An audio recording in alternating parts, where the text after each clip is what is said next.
back to New Rockstars. I'm Erik Voss, and this is a breakdown of Peacemaker, Season 2, Episode 3, another Rick up my sleeve, another great installment that explores Chris's Elseworld life and brings Joel Kinnaman's Rick Flag Jr. back into the DC universe with a ton of great Easter eggs. So let's break down this episode scene by scene, and I'm also going to get into the crazy new information we learned about James Gunn's new Superman follow-up film coming July 2027, Man of Tomorrow. And I am wearing our Peacemaker-inspired Eat Peace shirt, available at our merch store, nerdriot.shop. Grab one of these and it'll go directly to supporting what we do here at New Rockstars. Episode 3 opens 3 years earlier as we get confirmation that Amelia Harcourt's ex-boyfriend is none other than Rick Flag Jr., Joel Kinnaman, returning after 2021's The Suicide Squad. While at first I wondered if we were in this moment seeing the alternate universe that most of this episode takes place in, no. When we jump ahead to Rick's death on Corto Maltese, it is confirmed that this morning after scene was 3 years ago in the main DC universe, meaning that on the day Rick shipped out to Corto Maltese with Task Force X, he was in a relationship with Amelia Harcourt. And the depressed Amelia we've been spending the first 2 episodes of this season with has had Rick's as one of her exes. And the fact that Peacemaker killed this ex that she seemed to be getting along pretty well with is part of the reason she really doesn't like him. But this being true to the backstory of the DC universe also makes some other things that come up in the scene very interesting, like... You ship out today. You should really be with June. She's a sorceress. And?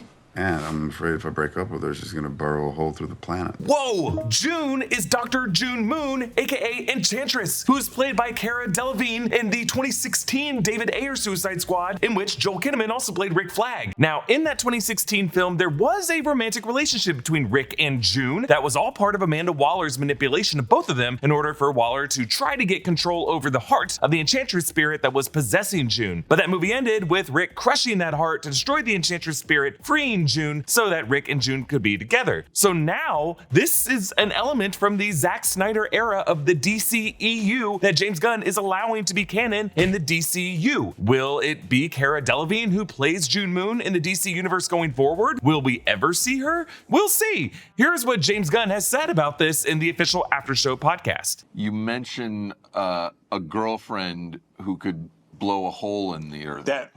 That's the Enchantress, who he ends up with in the original David Ayer's Suicide Squad. So, to make matters worse, because one of the big things we talk about in the show is what's canon, because between Season 1 of Peacemaker and Season 2 of Peacemaker, there is a big shift from the DCEU to the DCU. So most things are canon, but some things are not. Obviously, one thing that's canon is that Peacemaker killed Rick Flag Jr. in Corto Maltese, and you are Rick Flag Jr. But just a reminder that while this is all a bit confusing, James Gunn has clarified that when it comes to retroactively deciding what is canon and what isn't, if it is referenced in Peacemaker Season 2 going forward or any other DCU title going forward, that history is officially DCU canon. But don't worry, New Rockstars will be here to keep track of it all for you. But Enchantress would also be the latest sorceress that James Gunn has established in the DCU, along with Cersei, the Themysciran from Creature Commandos. And on the far end of that mural of past DC heroes that appeared in the Hall of Justice, James Gunn also included Sister Symmetry, aka Nimue Enwudu, who is a similar character to Dr. Fate. She wears the cloak of Sira, and Sira is an entity called a Lord of Order, similar to Nabu for Dr. Fate. Many of us thought that Dr. Fate, whom we saw played by Pierce Brosnan in Black Adam, the best part of that movie if you ask me, might have also appeared on that mural, but he was not actually there. Still, there could be and probably will at some point be a new Dr. Fate in the DCU. And also, all of this happening 3 years ago is another bit of timeline context. It means that Amanda Waller's Task Force X deployment to Corto Maltese to cover up Operation Starfish happened. Then Chris recovered in the hospital until Peacemaker Season 1 kicked off, a season that ended with Leota exposing the corruption of her mother, Amanda Waller. And then sometime after that, Amanda Waller was still running Argus from the shadows and switched from Task Force X to Task Force M, which led us into the events of Creature Commandos. And then 8 months before Peacemaker Season 2, Rick Flag Sr. took over Argus. That was the cold open from Episode 2. And then the following May after that were the events of Superman, and then the following summer months after that are now these main events of Peacemaker Season 2. We also learned that Rick Flag Jr. in the DC Universe continuity had it bad for Amelia Harcourt and was even willing to incur Enchantress's wrath to burrow a hole through the planet, which suggests that Rick in this alternate universe has the same kind of love for her. We see on the nightstand is a bottle of wine and 2 glasses, so it wasn't a sloppy hookup. It was like a truly classy romantic night between the two of them. Now, the brief shots of court to mount tease from the 2021 The Suicide Squad film show Rick Flag on the beach reacting to the explosions, but you'll notice these shots are careful to not include any other members of Task Force X that James Gunn would be bound to explain as part of the new DC universe. Now, perhaps the biggest DC news from this week is that James Gunn announced that a follow-up film to Superman is coming July 9th, 2027, titled Man of Tomorrow. James Gunn said that this will not be Superman 2, and it will not be Superman Man of Tomorrow, but rather just Man of Tomorrow. He announced this with some new art from Jim Lee, who's the head of DC Comics, showing Superman and Lex Luthor wearing his green and purple Lexbot armor. We also saw similar art shared by David Cornsweat on his social media. Social media responses indicated that Isabella Merced, Hawkgirl, and Aaron Pierre, John Stewart, Green Lantern, could also appear in this movie, and other reports are suggesting that in addition to Nicholas Hoult as Lex Luthor, Rachel Brosnahan, Lois Lane, will return to the film, and Jason Momoa as Lobo from Supergirl. The fact that James Gunn announced this right now suggests to me that future episodes of Peacemaker might even set this up, and James Gunn might have just wanted to get ahead of anyone who gets press screeners to those 3 episodes who would spill the beans. James Gunn even confirmed that the final 3 episodes of this season of Peacemaker will directly set up Man of Tomorrow. I actually interviewed Judo Master actor Na Lee. The full interview is over on the Break Room channel, and he did tease how tight the security was for those final 3 episodes. In season 1, we got all of the scripts at one time, and then in season 2, they sort of trickled it in, and then especially with the back 3 episodes, we would get scripts where whole scenes would be redacted. Oh, wow. So, it's a need to know only basis. Interesting. So even on set, like if those people are in certain redacted scenes, like you talk to them, they are nothing, that's how secreted. Wow. So revisiting this one crazy shot in the opening dance number that I'm still trying to figure out how they got 2 Jennifer Hollands in the same shot without cutting it. One commenter pointed out that when we cut to Cena and Holland holding each other's faces in wide before they slide back away from each other, that Jennifer Holland in that shot might actually be a body double wearing a very convincing Jennifer Holland mask, and it's just sold really well because her downstage arm is outstretched, which along with her hair blocks a lot of her face. Also, some people on TikTok gave me shit for saying that Robert Patrick didn't do the dance moves as Blue Dragon on the video showing the actor doing a lot of the new choreography. I know he did most of it. That's not what I said. I was just saying the specific acrobatic leaps and jump spins were probably a stand-in for just that one small part of it. Look, I love Robert Patrick. From T2 to Sopranos to this. I'm impressed he did any part of this choreography. I wouldn't be able to do as much as he did. Stop putting words in my mouth and allow me to have a bit of nuance to these breakdowns, please, for the love of God. Nutley also confirmed some interesting details about shooting this season 2 opening dance choreography.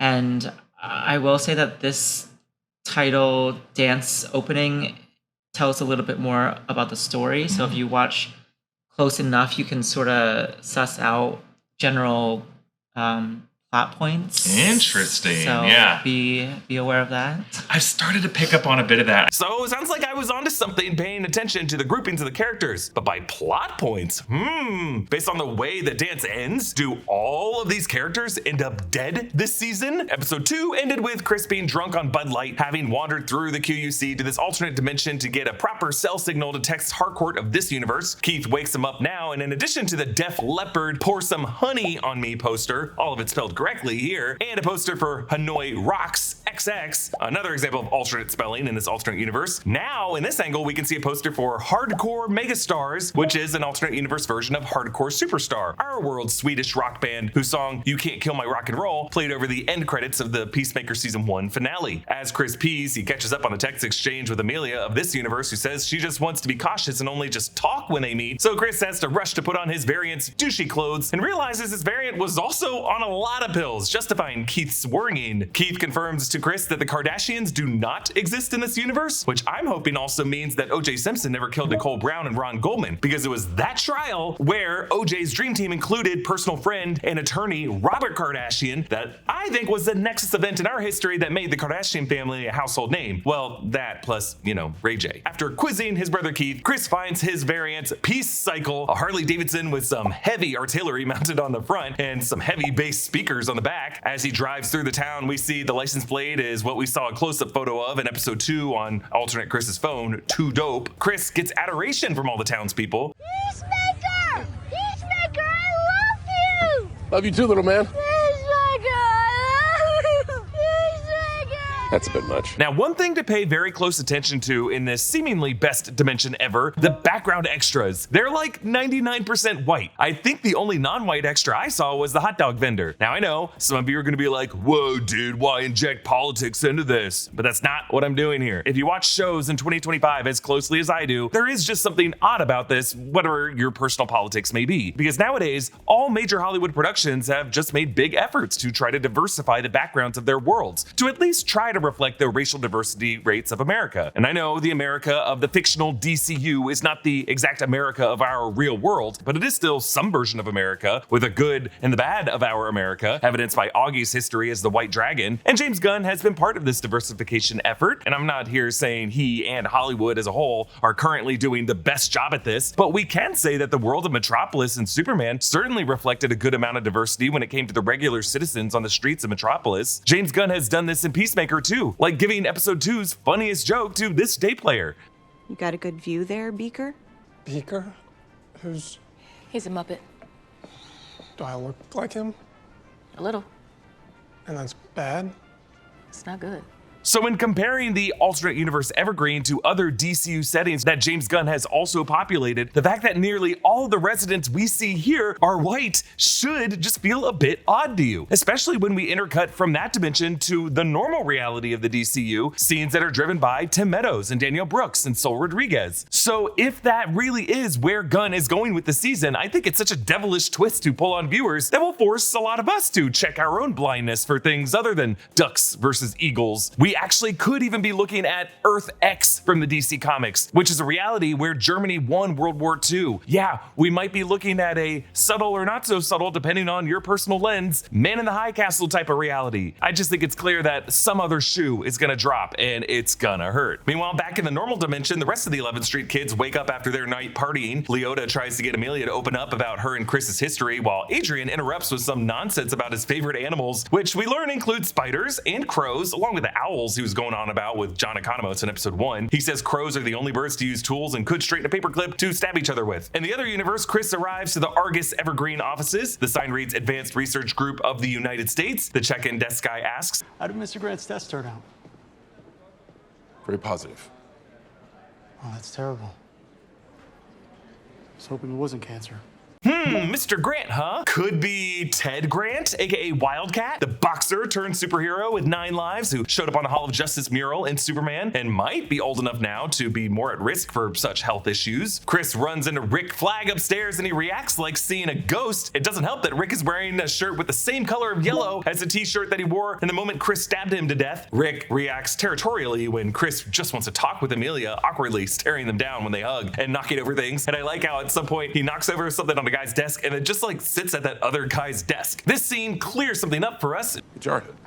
I don't know why you and Keith call him that. He's Army, not Marines. Okay, so I think I was fair to speculate beyond Rick Flag as options when I theorized that Jon Stewart Green Lantern could have been the boyfriend. I didn't expect guys like Chris and Keith to call a former Army soldier, a term that is definitely only used to describe Marines. Another possible clue to this dimension being Earth X or something like it, on pretty much all of the desks of the Argus workers here, you can see American flags, but they're all rolled up in a specific way to show only the red and white stripes of the flag, not the blue field with the 50 stars, suggesting that the blue field might instead contain some Nazi symbol like the swastika or the SS bolts that's gonna freak us out when it gets revealed. Thank you to BetterHelp for sponsoring this video. If you ever find yourself looking around and thinking, I thought I'd be further along by now, and when reality doesn't match that picture, it's easy to feel like you've fallen behind. The truth is, it's completely normal to feel frustrated with where you are. Everyone wants something more, and while it's okay to sit with those feelings, sometimes they start to weigh you down or get in the way of moving forward. I know I've certainly felt that way. When I moved to Los Angeles, I thought by 5 years I will have gotten a job on a movie or on a TV show where I'm in complete creative control of that. And I thought that that was unrealistic until I looked around and I saw some friends who did kind of have that kind of career agency. And I thought, damn, what did I do wrong? Or why am I not good enough? And then I realized maybe I have enough. And one thing therapy really helped me with is the fact that everyone, no matter how successful they are, is feeling that that same kind of anxiety. That anxiety comes from a place that is not based on your external circumstances so much, but from someplace else. And that's why I'm just really grateful for therapy, and why BetterHelp is a sponsor of today's video. They make it easy to talk to someone who can help you work through those feelings and find a way forward. A good therapist helps you see that you're not behind in life, you're simply just on your own unique timeline. They help you recognize that your identity isn't fixed by some arbitrary deadline, but by constantly evolving as you grow. This perspective shift alone can be so beneficial. BetterHelp makes starting therapy easy. Just head to betterhelp.com/newrockstars, fill out a questionnaire, and you will match with a therapist in as little as a couple days. With over 7,000 reviews and a 4.5 rating on Trustpilot, BetterHelp is a platform you can trust. Click the link in the description, scan the QR code, or go to betterhelp.com/newrockstars and get 10% off your first month of therapy. But back in the main universe, Economos once again takes Adrian up on his animal facts offer, pulling up what looks like the same website that he saw the owl facts on. We see his search app has the Lord Tech logo, another example of a device made by Maxwell Lord's tech company. Adrian doesn't know how many eyes tarantulas have. Forgot about Martians, one big eye. Wrong again? Because the DC species referred to as green Martians, like Martian Manhunter, have 2 eyes. Unless like there's another Martian species in the DC universe that we're gonna meet. Also, as Economist is in the tub, we learn that Adrian removed his pants and cleaned them and folded them. And we actually see this happen in the post-credit scene of the episode. As Chris and Amelia stroll through the town square, we see a cinema marquee in the background showing a movie that I think says Maxin 4. The first letter looks like an M back when Chris passed it earlier on the Peace Cycle. There's a mural showing Peacemaker and Blue Dragon and Captain Triumph. We also see a Jitters coffee location, maybe even the variant of the one Kia works at in the other universe. And when Amelia pumps the mustard on the hot dogs, I have to say, the hot dogs are just positioned in frame over a specific area in John Cena's body, where Amelia pumping anything, followed by Cena's expression, does seem a bit, you know. We see a rooftop where there's a billboard for the Mighty Crabjoys. This is a fictional band that Clark said that he loved in the Superman film, having a poster both at his workstation at the Daily Planet and in his bedroom on the Kent farm, and he, of course, defended them to Lois. The Mighty Crabjoys suck.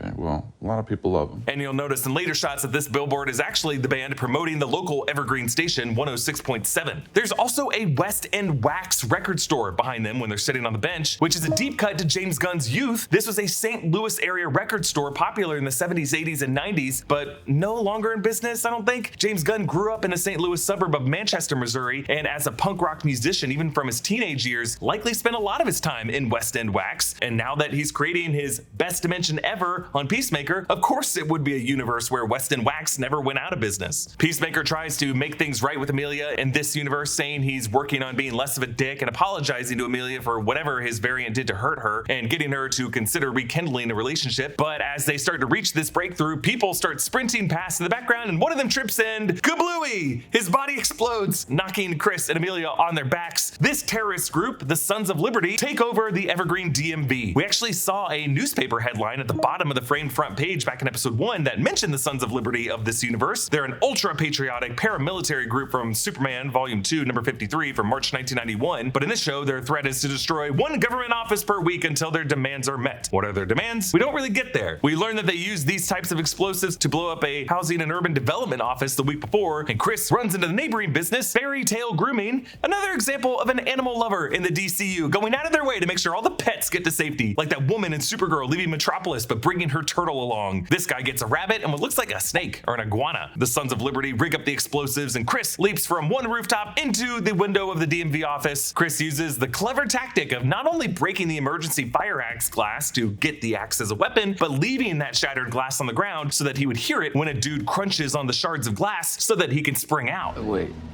what happened? Yeah, it did all happen real fast. This actor is Ben Bladen, and ironically, this actor played the Hatchet Ghost in Disney's 2023 Haunted Mansion movie. While most of the show is Chris talking about his feelings, I just really love that James Gunn is also really good about knowing when to structure in some extreme violence. And John Cena always goes into perfect soulless killer mode, just as he did in the 2021 The Suicide Squad, when Peacemaker was essentially exclusively that. As soon as one of the Sons of Liberty calls his hostage the B word, Peacemaker satisfyingly grabs grabs that dude and kicks him in the back to drive his head into that knife. This, understandably, also makes this hostage scream. And we don't see the conversation, but we can also surmise that he talked to this poor woman into walking out onto the ledge and hiding there. And in that room with the other Sons of Liberty, the dry erase board has some bits that were written by a DMV worker trying to illustrate points about traffic safety to a driver's ed class that was clearly taught in this room. And on this board, we see cell phones, no! And then I made it. You could have died. Skull and crossbones. Be careful. And then I am dead inside. And then another list here. Oof, didn't look left. And monster trucks are everywhere. And red sports car, speed kills. I feel like everyone in the town of Evergreen, Washington in this universe has to practice driver safety because you have the stupid peace cycle weaving in and out of their traffic, splitting lanes. Chris pins a guy with a copy machine and uses this dude's machine gun to accidentally shoot the female terrorist, and then pulls a Heath Ledger Joker to see these sharpened pencils as weapons, hanging down to stab a guy through his ears. The Sons of Liberty apparently have access to military aircraft, so these guys must be better funded than I thought. While there are no Kardashians in this universe, there are terroristic militia groups with the resources of small armies. On last week's Break Room episode, we even speculated, could something be really off about this universe that we're just not seeing yet? Chris gets the high ground on 5 of the terrorists in the stairwell, firing 4 times to deplete the clip, but hitting the 4th guy in a way that he bumps into the 5th guy, and then throwing the gun at that 5th guy and picking up the guns on one of the other guys to shoot that 5th dude while he's down. It's also coldly efficient. Like, the fact that this is presented as a victorious montage in this episode, I think should make us worry about what we're gonna learn about these 3 men and what they really are in this world. Like, were the Sons of Liberty actually the good guys in this situation, and part of their demands was to try to overthrow that evil government, and now by killing most of these freedom fighters, Peacemaker might have been doing something very, very bad. But he does disarm the explosives simply by tugging out the 3 fuses heading out from the central detonator. It's all a little too easy, isn't it? Meanwhile, his brother, Captain Triumph, forms a human torpedo at the helicopter, maybe using some of that helmet hardware that we saw Leota using in season 1, blowing up the helicopter. And again, we don't know what Keith's actual moral alignment is, but wrecking a helicopter like that over a crowded town square is very dangerous to anyone below. Like, just any part of those rotors could become deadly fuselage to anyone in the vicinity. But luckily, it all ends kind of like a fireworks display that gets Chris cheers from the crowd that back in his home dimension only Superman and the Justice Gang would get. Economos meets Sasha and Flurry at the hospital, and joining them is Red Saint Wild, played by Michael Rooker, who played Yondu in the Guardians of the Galaxy films and is a frequent collaborator of James Gunn ever since the movie Slither. We learn he's the world's foremost eagle hunter and will be targeting Eagly. There is a shot in one of the trailers that shows Red Saint Wild using a kind of ritualistic sorcery, so he might be a metahuman with powers we don't know about. He is an original character by James Gunn who I don't think is in the comics. Sasha introduces John to the final member of their team.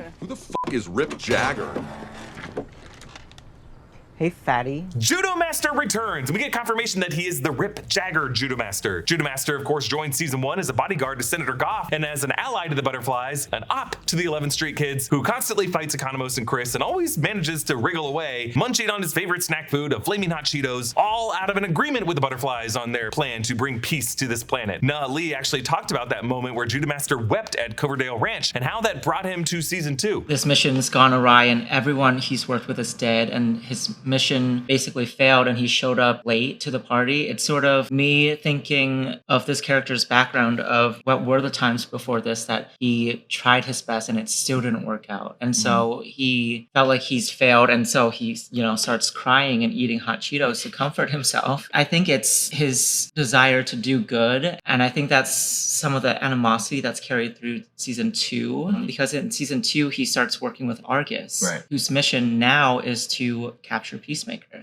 So we just saw in episode 3, your character is now back. You're doing a lot of scenes with John Economos, Tim Meadows as Agent Flurry, with Sasha Bordeaux, Michael Rooker joining the cast as Red Saint Wild. What are all of these actors like to work with? Like, this is kind of your crew for a lot of this season. It's sort of a very ragtag team. The actors' personalities are very different from each other, and the casting is just impeccable because every character is so fun in their own way. And as Judo Master, he dislikes each one of them for a different reason. Obviously, he has history with the 11th Street Kids throughout season 1. So in season 2, he sort of reconciles each relationship. You'll also notice that Judo Master once again munches on that flaming hot Cheeto with his mouth open, as he always does. And I actually had a fun conversation about some possible psychology to why he does this. That was a character choice. It was never written down anywhere. And I think for him, he doesn't care about general society's expectations and norms. And so in his mind, fine. Like, if you don't like him, like, what are you gonna do? Beat him up? He'll kick anyone's ass. He can do whatever he wants, and it does stray away from societal norms, you know, and I think he's totally okay with it. I love that idea. I also just know, like, as someone who loves spicy food, if you have your mouth open, you're inviting oxygen in